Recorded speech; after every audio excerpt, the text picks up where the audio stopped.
Hi,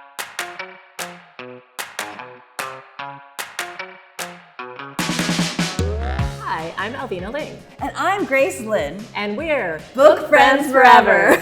We're childhood friends.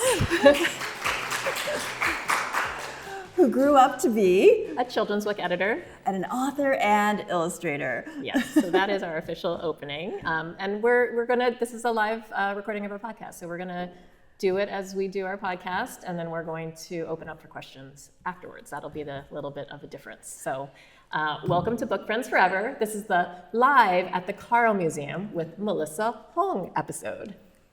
I'm Here. sorry.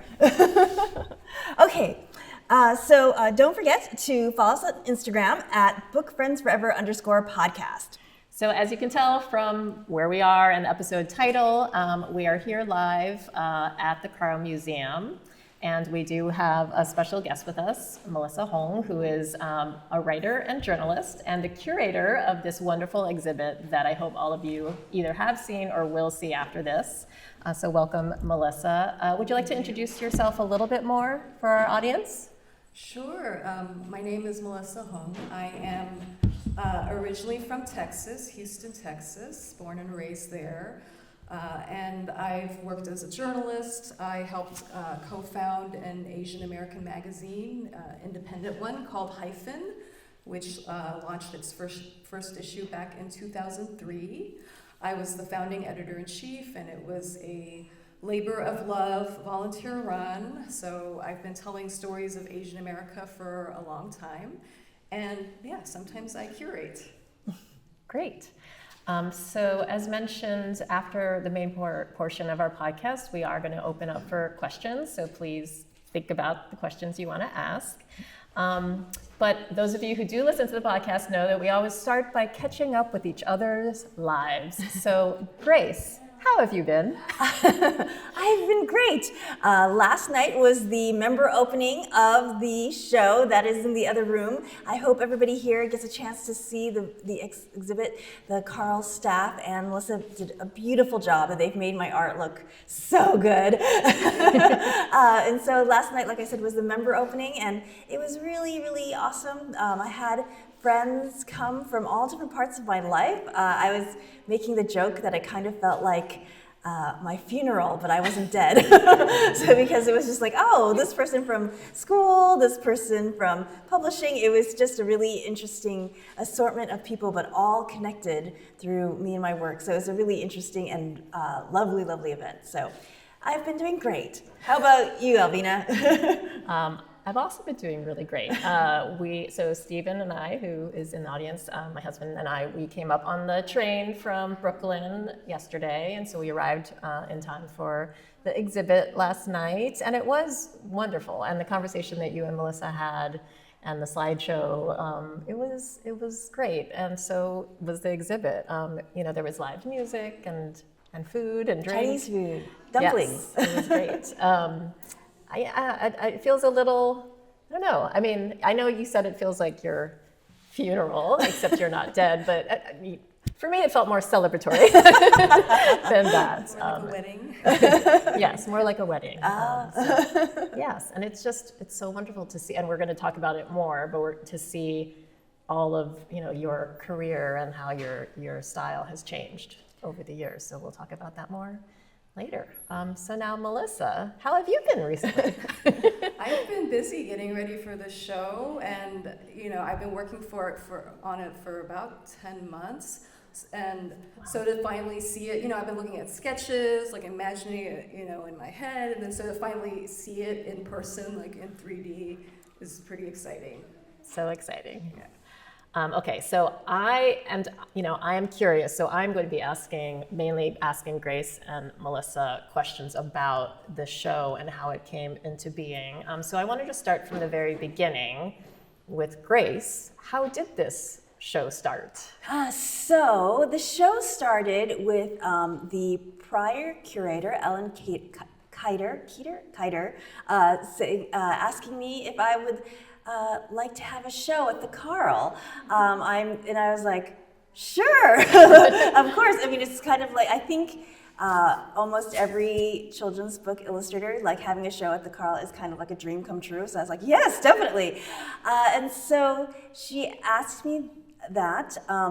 I've been very, very honored that I've actually been on the board of trustees at the Carle. So she's like, well, we have to wait until you're off the board. And I was like, okay. So I just got off the board, and this last month, and like, okay, now, so they planned it. So as soon as I was off the board, then they could open the show.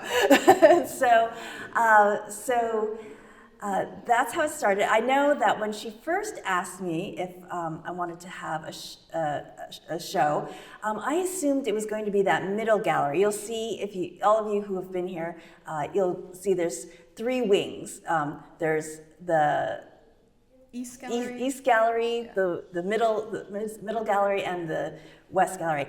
And one gallery always shows Eric Carle's work, and that's the larger gallery. The middle gallery is smaller, and then there's the large gallery, which is the rotating one. I mean, so the middle one is rotating as well. And I assumed that they wanted me to do the middle gallery, which is a lot smaller, which I was absolutely thrilled. I was like, oh, that'll be so much fun. And then slowly, as time went on, they're like, oh no, it's gonna be the big gallery. And I was like, oh, okay. And I was a little intimidated, and I was like, do I have enough work? And they're like, well, you've been doing this for like 26 years. I think you have enough work. And I was like, I guess I do. And so that's how it started. You certainly do. Melissa, how did you come to be involved in this exhibit? Well, I first heard about this opportunity through a friend, Rebecca Klassen, who I know from Hyphen magazine. She was an editor and writer there when I was the editor-in-chief. And Rebecca is currently a curator at the New York Historical. And through that work, she knows Jennifer Shantz, who's now the ED here at the Carle. So I think they were looking for someone to do this, and Rebecca thought of me, and I was thrilled that she thought of me. Had you ever curated an art exhibit before? I have curated group shows. I started and curated a small film festival in Houston for 12 years. Editing a magazine is kind of like curating, but I have never curated a show at a museum. So I think the show has a nice title. Do you want to share what the title is? Grace, why don't you share what the title is, and then maybe both of you can talk about how it came about. Sure. The title is The Art of Grace Lin, Meeting a Friend in an Unexpected Place. I can't remember if it's The Art of Grace Lin before or after, but the title is Meeting a Friend in an Unexpected Place. It's kind of an unusual title, but I'll take responsibility for it because I think some people are like, I don't get it. So the reason why it's that title is because there's a Chinese, what do they call it, proverb? It's like an aphorism, or it's from a poem, actually, I think. Yeah, so there's a Chinese aphorism that says there are 4 ultimate happinesses in life. One is passing the emperor's exam. Another is, we'll say, a happy marriage. The third is rainfall after a long drought. But the fourth, greatest happiness in life is meeting a friend in an unexpected place. And I thought that was such a beautiful thought. And as I talked about last night with you, Melissa, for me, growing up, I always felt like the characters in books were my friends. And being able to create characters that could be somebody else's friend, it's like one of the greatest joys in my life. So I felt like it was such a good title for the show. I agree. I think it's a great title because it does make you stop and think, like, oh, what does that mean? And it's kind of catchy, and then as you dig deeper into it, yeah. Yeah, I love it. I hadn't heard it, and I hadn't heard that story behind it until just now. And it's delightful, and I hope you all can meet an unexpected friend here, either in Grace's art or books, or just, in the museum. Okay, so Melissa, what was your process for starting to curate the show? I actually found the process of curating kind of similar to reporting and writing a story. So I've written for NPR, Vogue, a lot of different places. And the first step for me is just research. So that includes primary research, such as going to Grace's house and interviewing her and looking through all her art. It includes reading up on Grace, and luckily there is a lot of material on the internet about Grace, from interviews, her podcast. She used to have a blog. There's just a lot, so I just read up a lot on Grace as well. We went over to her house and took pictures of all the art she had, and there were a lot of pictures and measured everything, so we kind of had an idea of the sizes of everything. And then I just kind of looked through all these photos of the art. I also read almost all of Grace's work.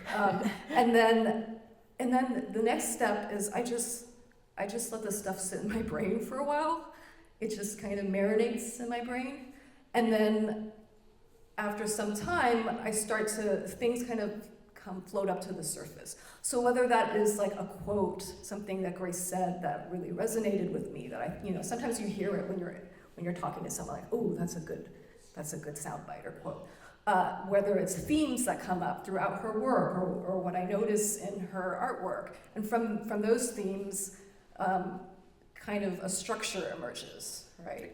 So my subconscious is at work. Thank you, subconscious. And then from that, I started to think, like, well, how do I want to tell Grace's story? I don't necessarily want to do it just kind of like year one, year two, like in a linear fashion. I thought it was more interesting to do it thematically.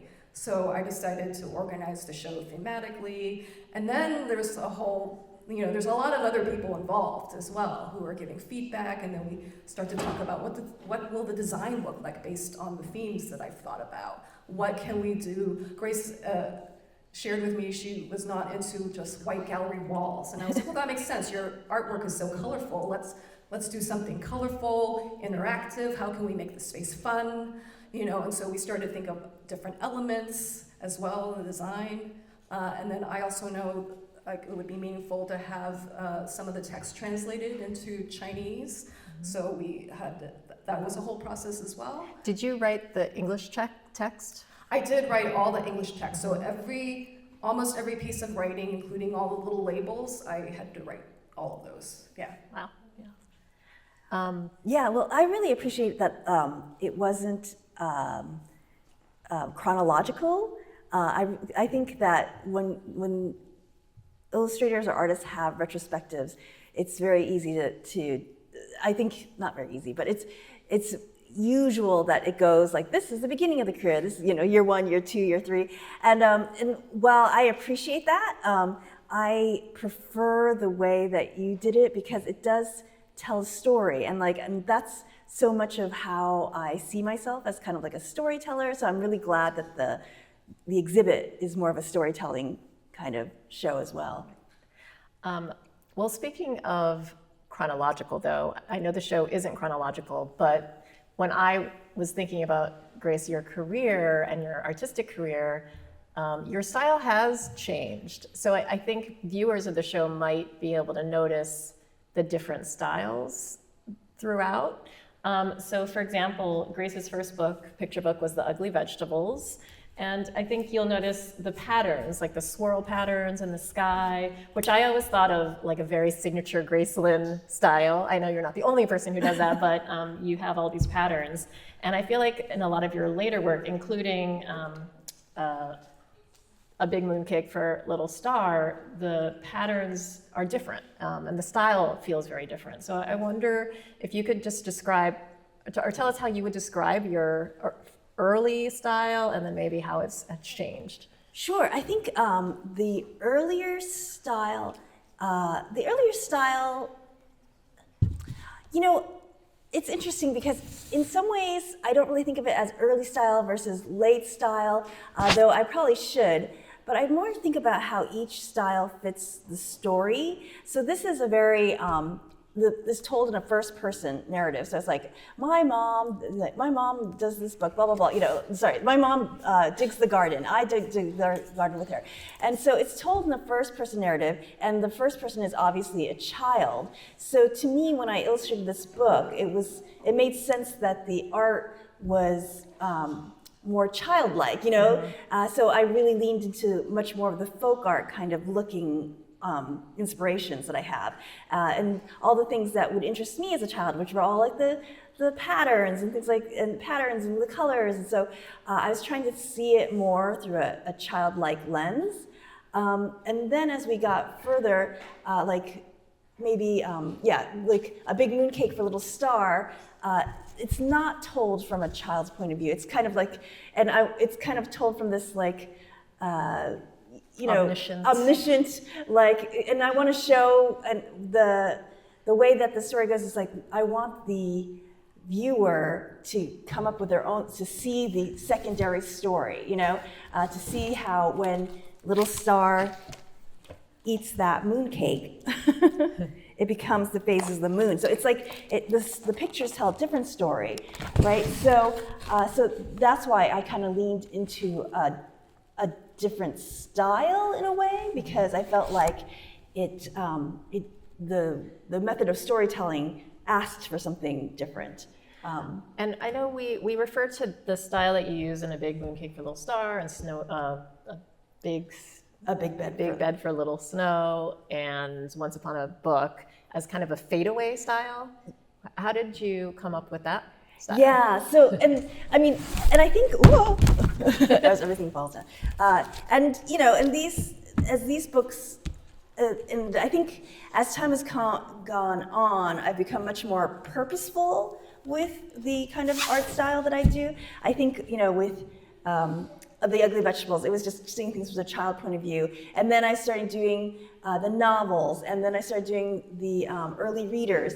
And slowly I started thinking about, how am I interpreting this story with my art, and how to make it enhance the story better and better. And so I started thinking more and more about how the style matches the story. So for this book, A Big Mooncake for Little Star, this is probably the one that's most obviously different. And that was because this book is very much inspired by Robert McCloskey's Blueberries for Sal. So Blueberries for Sal is a book that Robert McCloskey did. Robert McCloskey is the illustrator of Make Way for Ducklings, and he also did a book called Blueberries for Sal.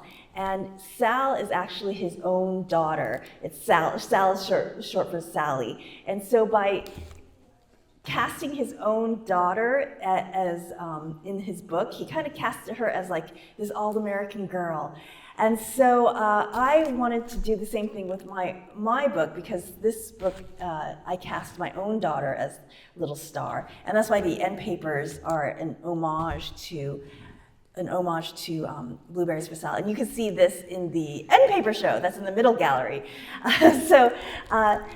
And the reason why it's the fadeaway style is because there's a very famous illustrator who was known in the I can't remember we'll just say the 1930s, but that date might not be correct. Called Coles Phillip, who was famous for illustrating the all-American girl. And what he often did was this fadeaway style, where the clothes would fade into the background. And so I took my cues from him and had my all-American girl, her clothes fade away into the background as well. So it's so beautiful. So coming back to the exhibit, I'd love for you to walk through, I guess, the structure that you did decide to, the themes that you did choose, and the structure that you created. Sure. Well, there are 7 sections to the show, and I wanted to start at, I feel like a part of the origin story of Grace Lin, the artist and children's book author, is how she really came to embrace her own heritage in her work after growing up in a town where that wasn't very diverse, where there weren't a lot of people who looked like her, or even characters in books that looked like her. So there was this kind of deficit when she was growing up, where she didn't see any Asians in any sort of media at all, besides her own family, right? And then and then she began to explore this in her books as a way to kind of teach herself about the culture, but also to share it. So the first section is called, Celebrating Cultures and Traditions. It has a lot of the earlier picture books, Dim Sum for Everyone, Dim Sum for Everyone, and Bringing in the New Year. Bringing in the New Year, the Kite Mid flying, Festival, yes. Thanking the Moon, Yeah. right? And looking at Grace getting in touch with her culture, reclaiming her culture, really.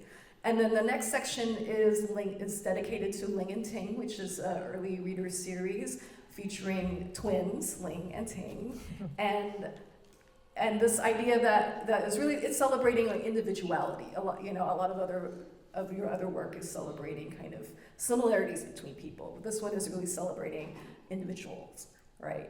And what that says about your idea of like, how can I do this story about Asian Americans that is breaking the stereotype of all Asians look alike or all the same, right? And then the third section, you have a lot of work about food, and I am a very food-focused person, so of course I noticed that. And there's always lots of lovely pictures of eating, illustrations of people going to dim sum or wrapping dumplings, and that was just so joyful as well. And Chinese Menu, which is a whole book about Chinese cuisine and the stories behind them.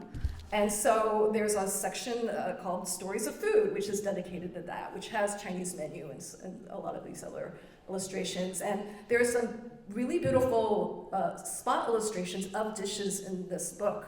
And I had this idea like, oh, we should just put a bunch of them up on the wall. I want to just see all of these up here. So there is a section that's all just kind of delicious dishes. Extra mouthwater. All right, we got a couple more sections to go through. Then we have the myths and legends section, where you walk into this Chinatown gate, and then it's the beautiful drawings from your middle grade novels. There are 4 of them now, including this is the latest one, The Gate, the Girl, and the Dragon. And the kind of fantastical, magical world that we're walking into there. And then beyond that, we have modern mom myths. These are the 2 picture books that that Grace just talked about, Little Star and A Big Bed for Little Snow. And they are also loosely based on myths, but I felt like this was a turn, as you noted, Alvina, in Grace's work with this style, so this section is dedicated to that. Then we have a fun section, Grace Lin's studio. And if you've so Grace's studio is just amazing because it is, you can tell it's a place where someone is doing a lot of work and there is a lot of stuff everywhere. Like, Grace is kind of a maximalist in a very endearing way. So there are books and there are knickknacks and things from trips, souvenirs, ceramics, a bouquet of flower, there's a floral rug. It's just a very colorful, beautiful space. It's in the attic of her house. And I thought it would be fun to bring in various objects so we can see what are the things that Grace is surrounded by every day, what inspires her, what is part of her thought process. And we kind of built a little bookshelf area that kind of looks like your studio. It's based on Grace's actual studio. And then the last section is called Adventures in Imagination, because it's coming back to this idea of books as your friend, and how books can really take you to different places, and your just love of books. Yeah. Yay! Are the objects in the studio section actually from your studio, including this bunny rabbit that's down here, I think? Or is that one's not. No. Oh, okay. That bunny you can buy at the store. That is not an intentional advertising, but all the other. Everything that's knickknacks. behind the plexiglass in the exhibit are my real things. So that's the reason why they're in the plexiglass is so I can get them back. Right. People And can't there steal is, them. like, a little temperature gauge in there too. Very fancy. Yes. Not in your real studio. Nope. Well, why don't we talk about one of the elements in there, which is the Daruma dolls, right? Oh, Is yeah. that what they're called? Yep. Do you want to talk about that tradition? Yeah, sure. It's funny. So I'm trying to think where I should start. Okay, so Daruma is There's a story in Chinese menu. It's actually the birth of tea, or how tea was invented. It's a little gruesome, so if you're squeamish, maybe cover your ears. But according to legend, this is how tea was invented. There's this monk who we'll call Daruma, who decided to go into a cave and meditate. And he meditated for 8.5 years or something, 8 years. But when he hit about 8 years, he fell asleep. And he was so angry with himself for falling asleep, like, how dare I fall asleep, that he sliced off his eyelids so he wouldn't be able to fall asleep again. Now, by this point, he was so pure, because he had meditated for 8 years, that his eyelids fluttered to the ground and planted and grew into a beautiful leaf. In fact, it grew into a tea leaf, and it grew into the tea plant. And he was struck by this plant that grew, and he cut the leaves and he boiled it into water and drank it, and he found it could keep him awake. And that is supposed to be the origin or the birth of tea. It's like that they're from his eyelids. So, and he did eventually make it all the way to his goal of enlightenment, which took, I think, was 9 years. So he had another year to go. And so he is kind of this symbol of persistence and this symbol of I guess just dogged persistence. So we have these things called Daruma dolls. And by the way, this Daruma doll is just like it's like this kind of egg shape with just a face on it. There's no eyes, no arms, and no legs, because the story goes that he meditated so long that his arms and legs atrophied. So he's that dedicated. But the idea being like he is like the patron saint of dedication and persistence. And so the idea is you get this Daruma doll, and it has no eyes, no eyeballs in the eye area. And you make a goal or you make a wish, and you dot in one of the eyes. And then when you have achieved your goal or your wish comes true, you dot in the other eye. So it's kind of like a wishing doll or a persistence doll. It's like a goal-making doll. And so I tend to do that. I do that with all of my books. When I start the book, I dot in one eye. And when the book is done, I dot in the other eye. So when you see that, there's a row of Daruma dolls in the exhibit where those are the books I have accomplished. We did not include the Daruma dolls that are only one-eyed yet. There are some one-eyed ones. Are they? Okay, Yeah, I wasn't sure if we did that enough. Do you remember what they signify? What goals that? They're all books. Okay. So one is the Stone Buddha book that I'm working right now with you. That story, when Grace, this is a little insider publishing, but when you submitted the concept for that, I think that story was included. Mm-hmm. But I said, we definitely need to include it, but it can't be the very first story because it is a little gruesome. Yeah, I remember that was the first. I was like, well, we have to put the origin of tea in. And I was like, that makes sense to put that as the first story because it's the origin. And you're like, that's not the first story. Might scare some readers off. But it's kind of in keeping though, because I know one of your inspirations for it was Delara's Greek mythology, which is full of all sorts of gruesome stories. And I personally was very obsessed with this book when I was a child, so I don't know what that says about me. But. Yes. All right, I think maybe one last question for this segment. And Melissa, how do you feel that your Asian American background informed how you curated the show, and do you feel like that was important? I do think it was important because there's just some cultural competency that comes with, I'm Chinese American as well. My family immigrated from, we'll just say Hong Kong, from different places, but Hong Kong mostly. So I am not Taiwanese American like Grace, but we have a lot of similarities in, perhaps growing up as Gen X Asian Americans in this country, right? And just even things like, understanding, there are a lot of things we don't have to explain to each other because I already understand that, this orange is a symbol, and so is this peach and persimmon. I know these are like auspicious foods, right? Or that the number 8 is a lucky number, just things like that. So and as well as the language. So even though we don't speak the same language, I speak Cantonese, but I knew, and I can't actually read it, just a couple characters, barely write my name, but I could tell looking with the translator if there were things that seemed off, or, something, the line break should be here, or this sounds funny, we should rephrase this, right? Just because the construction of Chinese is so different from English, right? Yeah, and I think it's when Melissa came to the studio, I'm not really sure what people are interested in, but it is like she honed in right on onto my the peach, the orange, the peach, the orange, the persimmon containers I had right away. It's like these why it's like what is this? What is this for? Why do you have this and I think that somebody who didn't have that background might have just glossed right over that. So there's so many little things that I think that she was aware of because we have a similar background that perhaps somebody who wouldn't have picked up on and asked about. So it's knowing, it's like you knew what questions to ask so that I could give you the information to make the exhibit. Yes. Okay, I lied. One more question about the exhibit. What feeling do both of you want people to take away after viewing and experiencing this exhibit? Sorry, put you on the spot. Well, first of all, I want people to feel joyful about it. I do think that Grace's work is joyful, it's colorful, and I wanted that expressed in the layout and also in the exhibit. There are so many fun parts of the exhibit.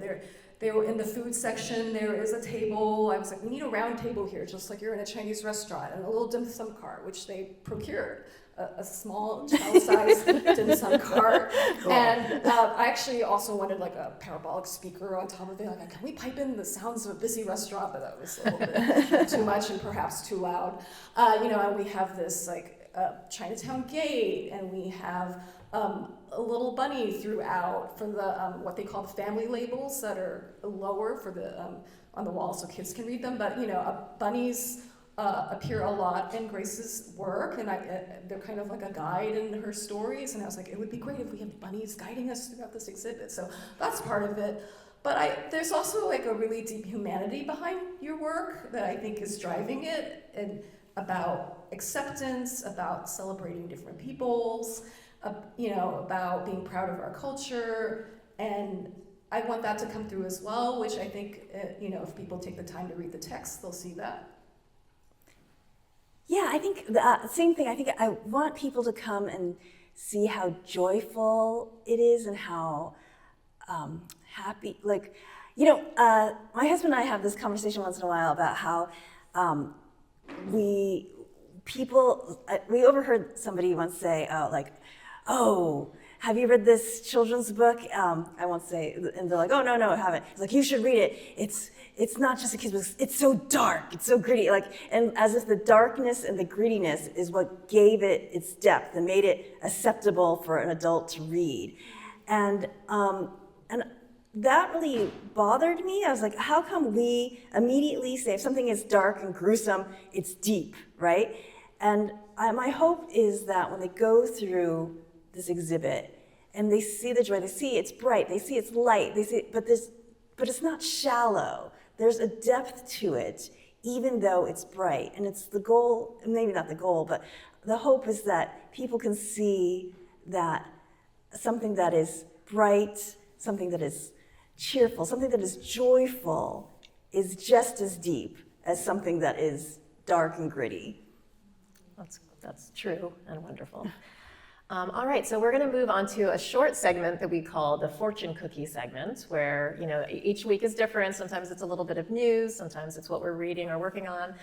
This week, because we're here in the museum, we thought a fun question to talk about is, if we could open up a museum of anything, what would it be? And I could start, because I have one.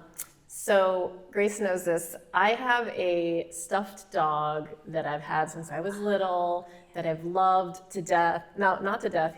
I've loved to life, I would say, like the Velveteen Rabbit. His name is Danny Doggy, and he is safely on a shelf in my home in Brooklyn.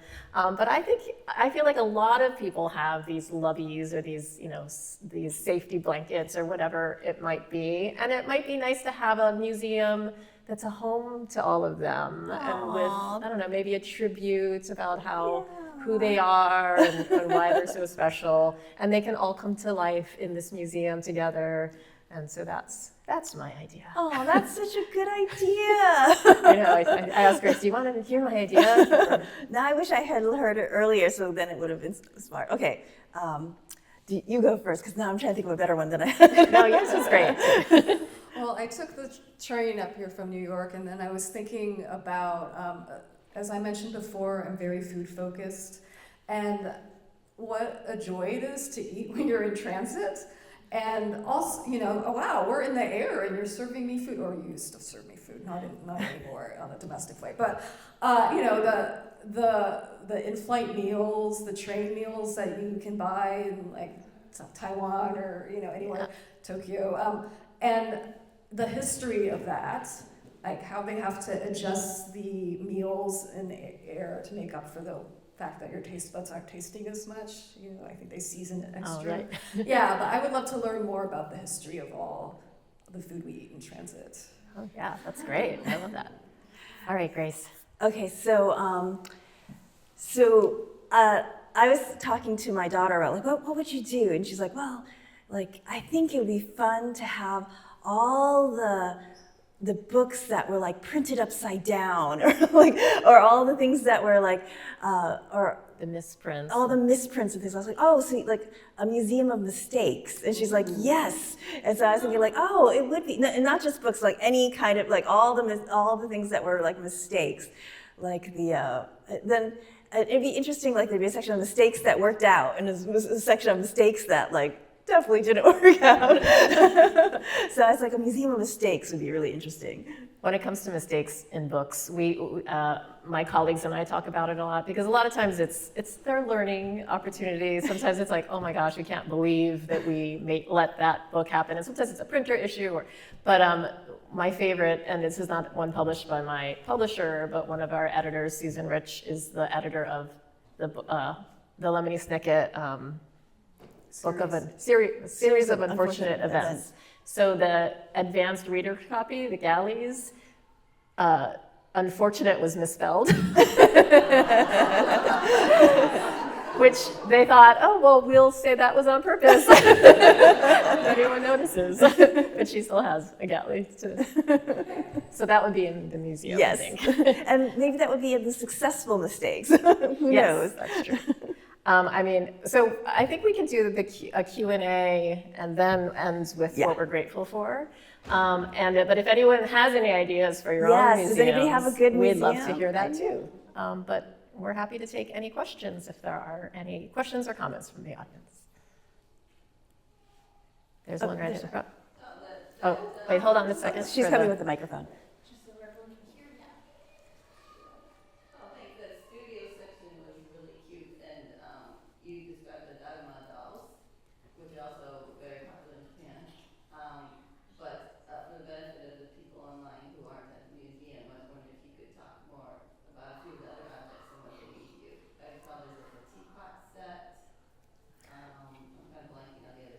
Oh yeah, there's a bunch of things in there. So some of the things are related to Grace's, I would say, rituals, that she has as an artist, and the Ruma dolls are one of them. But there's also these portfolios that Grace has made by like just gluing paper and cardboard, like pretty. It's her excuse to buy pretty paper, and then she makes one for each project and stores the artwork in them. There are beautiful mooncake tins. That I think you bought them because they were beautiful. Yes. And those tins, of course, are reusable. They're made out of metal, so Grace stores some paints and other things in your studio. There are your name chops. Do you want to talk a bit about those? Yeah, there's my name chops, which if any of you have read my book, Dumpling Days, it's like a big theme in Taiwan. My first trip to Taiwan was to get your name in Chinese in the stamp. And that was such a big deal that when my daughter read Dumpling Days, is that when we went to Taiwan, that was her big thing, like, I must get my name job. So that's become something really, really important, like our collection of name chops.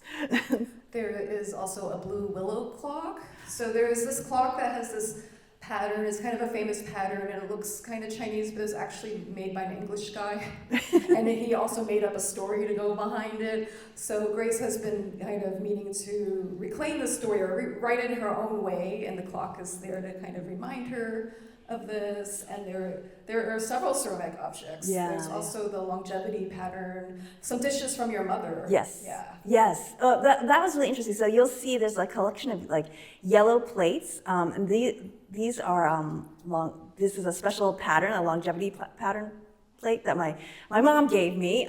These big collection of plates, and I remember when I was younger, she only took them out at special occasions, as like Christmas dinner or like when we had special guests over. So I was always fascinated with these plates, and I was always like, you had to be very careful with them. And so when Melissa saw them, and she's like, oh, she kind of pointed out that they're in my artwork as well. And I knew I had put them in a couple times, but I didn't realize how often I put them in until the show. I was like, oh, it's also in Thanking the Moon, and it's also in this book too. So you could see where those illustrations were inspired from. Any other questions? Hold up. I'm coming. Okay. You can speak right into the mic, okay? I was wondering what was Graceland's favorite book that she wrote? What's my favorite book that I wrote? Okay, so I do get this question often, and I'm so glad to say that I have a very easy answer. The answer is A Big Mooncake for Little Star. And the reason why this one is my favorite is because my daughter is Little Star. The book was inspired by her.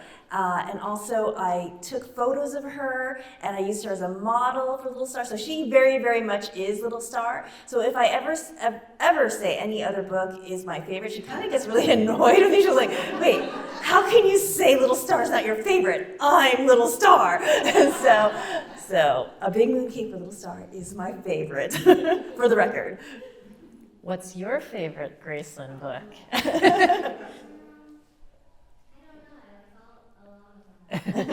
Okay. What was your favorite book growing up as a kid? What was my favorite book growing up as a kid? Okay, so my favorite picture book is a book called The Little House by Virginia Lee Burton, which is about this house that was in the country, and then the city grows up all around it, and it gets stuck in the city, but one day it gets taken out of the city and brought back into the country. And so I really like that. I always loved that book. As a picture book. My favorite novel, I think, was probably Anne of Green Gables. And that is very much when I talk about meeting a friend in an unexpected place. Like, I always felt like Anne was my good friend. And whenever I didn't feel like I had a lot of friends in school, I felt like I could go home and I could read Anne of Green Gables, and she's my friend. So that's why I love those books very much. I think there's a question in the back. On my way. Can I share my museum with you? Yes. So I really like kitschy travel magnets. That's my big thing. Ah. Magnets as I've gotten older. And I think there's something about the novels you put in, like a flyer about your new trash cans from the town with like a Coliseum magnet. That's my museum. So the walls could all be refrigerator doors. Yes.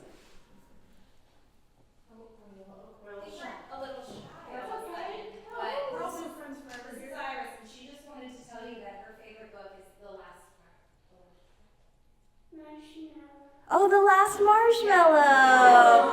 Oh, that's so sweet. I'm so glad you liked that one. See you back here? Yeah. Okay, come on.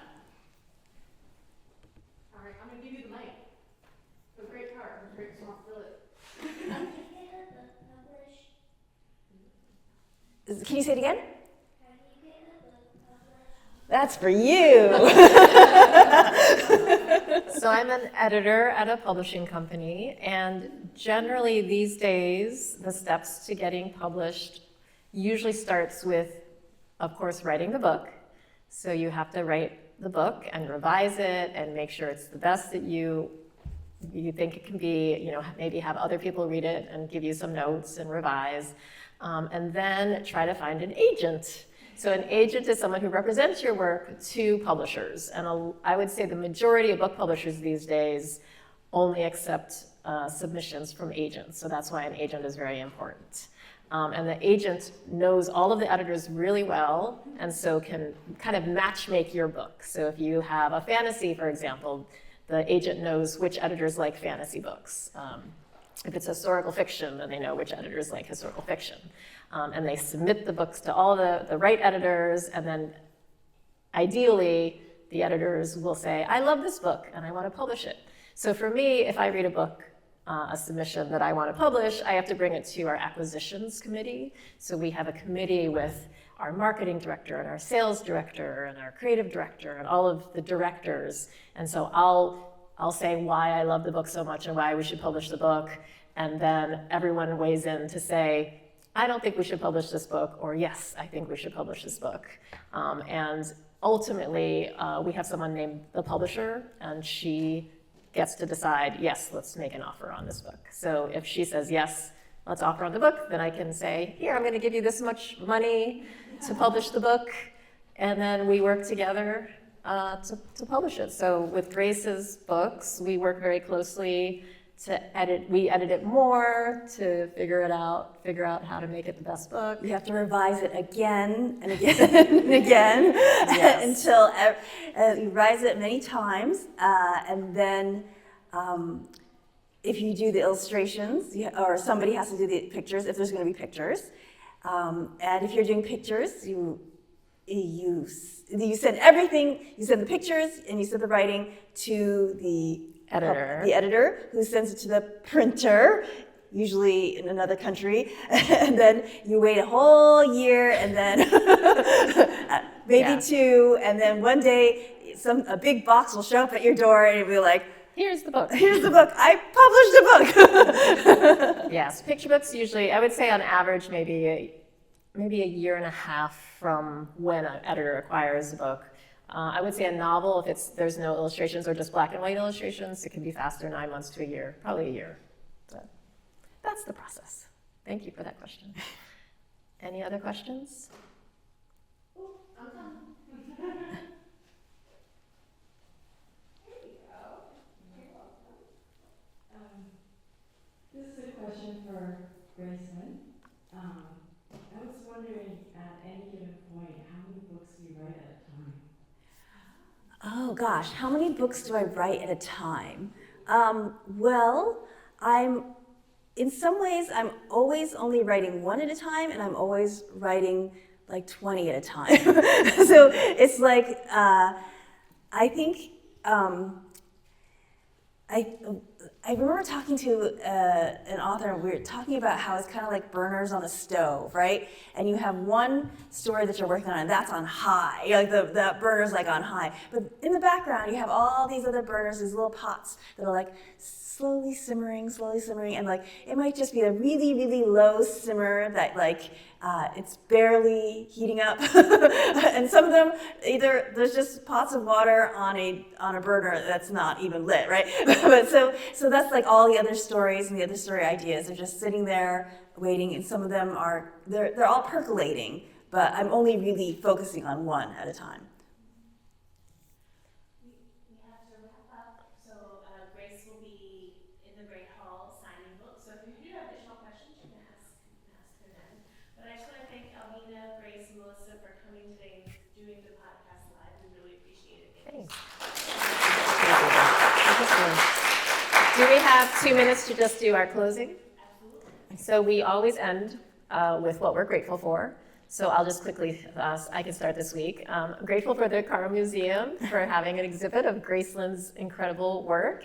And I'm, of course, grateful to Grace for being the talented, hardworking artist and author that she is. Aw, well, I'm grateful to have work to show at the Carle Museum. I was talking to Alvina this morning. It was like, I look at it all and I'm kind of in awe that I can't believe it all worked out. It doesn't seem like this doesn't seem like it should have worked out, but somehow it did. So I'm really grateful that it's worked out. I'm really grateful that the Carle Museum exists. I was saying last night that picture book art is really overlooked as an important art. It's one of the first images, the first art that a lot of children ever see. And because it's the first art that a lot of children ever see, it has such power to influence their viewpoint. And the Carle Museum is one of the few museums that really honor that art. So I'm really grateful for the Carle Museum. And I'm grateful that my art is in it. So, Melissa. Well, I am also grateful for the Carle Museum and for this opportunity to work on your show and to be immersed in your work for such a long time and to learn about it. And then I'm going to change the subject a little bit. I recently went in for my 1-year follow-up with the surgeon who did my breast cancer surgery. And so I am grateful for mammograms, and I encourage you, if you are overdue for a screening, whether it's a colonoscopy, mammogram, something else, to please go get it so that you can be alive.